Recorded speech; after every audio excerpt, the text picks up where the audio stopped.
50 సంవత్సరాల లోపు బీపీఎల్ చేనేతలకు భరోసా. సంవత్సరానికి 25,000 రూపాయలు ఆర్థిక సహాయం ప్రకటించారు ముఖ్యమంత్రి నారా చంద్రబాబు నాయుడు గారు. ఏపీ కేబినెట్ సమావేశం ముఖ్యమంత్రి చంద్రబాబు అధ్యక్షతన జరిగింది. ఉద్యోగాల కల్పన, సంక్షేమం, విద్య, నీటిపారుదల రంగాల వంటి కీలక అంశాలకు ఆమోదం తెలపడమే కాకుండా రాష్ట్ర మంత్రివర్గం కీలక నిర్ణయాలు తీసుకుంది. రెండో దశలో 3,168 ప్రభుత్వ ఉద్యోగాల భర్తీపై చర్చించింది. దీనిపై మరింత అధ్యయనం తర్వాత ఉద్యోగాల భర్తీపై మంత్రివర్గ ఉపసంఘం తదుపరి భేటీలో చర్చకు సీఎం నిర్ణయించారు. నేతన్న భరోసా కింద 50 ఏళ్ల లోపు బీపీఎల్ చేనేత కుటుంబాలకు ఏటా 25,000 రూపాయల ఆర్థిక సాయం ప్రతిపాదనకు గ్రీన్ సిగ్నల్ ఇచ్చింది. భుజానికి శస్త్రచికిత్స కారణంగా ఉప ముఖ్యమంత్రి పవన్ కళ్యాణ్ హాజరు కాలేదు. దాదాపు 25కు పైగా అజెండా అంశాలకు రాష్ట్ర మంత్రివర్గం ఆమోదం తెలిపింది. జాబ్ క్యాలెండర్ 2026-27లో భాగంగా రెండో దశ కింద 3,168 ప్రభుత్వ ఉద్యోగాల భర్తీకి తదుపరి భేటీలో చర్చకు సీఎం నిర్ణయించారు. బాపట్ల జిల్లా వెదుళ్లపల్లిలో వినికిడి లోపం ఉన్న విద్యార్థుల కోసం ప్రభుత్వ డిగ్రీ కళాశాల ఏర్పాటుకు ఆమోదం తెలిపింది. గోదావరి పుష్కరాల కోసం భద్రతా ఏర్పాట్లకు 50 కోట్ల రూపాయలు మంజూరు చేసింది. అగ్నిమాపక శాఖ ఆధునీకరణకు ఆమోదం లభించింది. పరిశ్రమలు, విద్య, మౌలిక సదుపాయాలకు ఊతమిస్తూ వివిధ సంస్థలకు భూ కేటాయింపులు. ఏపీ మార్క్ఫెడ్కు 300 కోట్ల రూపాయల రుణానికి ప్రభుత్వం గ్యారంటీ ఇచ్చింది. విష్ణు ఉమెన్స్ యూనివర్సిటీ, చలపతి యూనివర్సిటీలను ప్రైవేట్ యూనివర్సిటీల జాబితాలో చేర్చే ఆర్డినెన్స్ మంత్రివర్గం గ్రీన్ సిగ్నల్ ఇచ్చింది.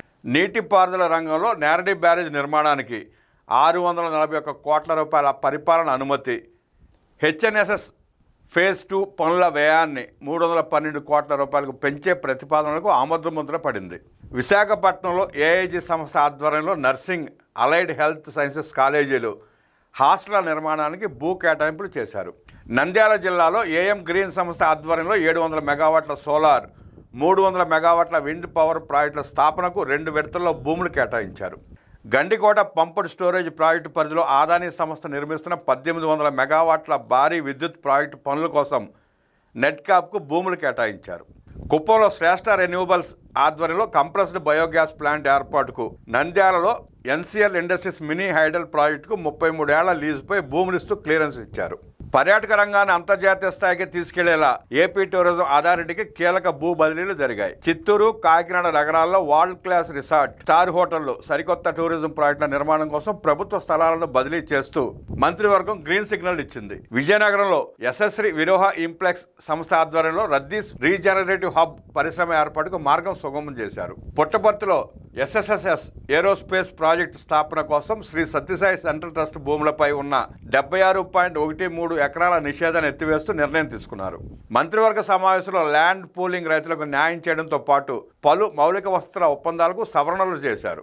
అనకాపల్లి ల్యాండ్ పూలింగ్లో భాగంగా చర్లపల్లి ఖండం రైతులకు 1800 చదరపు గజాలు లేఅవుట్ డెవలప్ చేసిన ప్లాట్లను పరిహారంగా ఇవ్వనున్నారు. Vijayawada jet city plotted factory కాంప్లెక్స్లో స్థలాల కేటాయింపులకు ఆమోదం తెలిపారు. ఇండస్ట్రియల్ పార్కుల వేగవంతం కోసం ఏపీఐఐసి, ఎన్ఐసిడిఐటి మధ్య జరిగిన ఒప్పందాన్ని సవరించారు.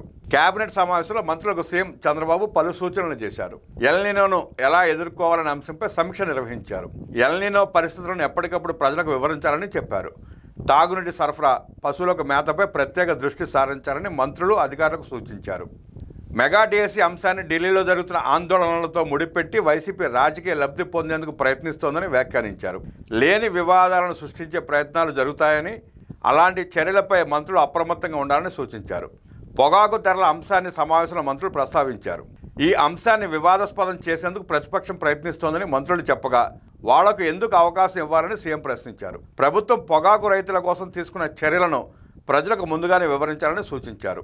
ప్రభుత్వం చేస్తున్న పనులను ప్రజలకు ముందే తెలియజేస్తే ప్రతిపక్షానికి అవకాశం ఉండదని, ప్రోయాక్టివ్గా మంత్రులు ముందుకు వెళ్లాలని స్పష్టం చేశారు.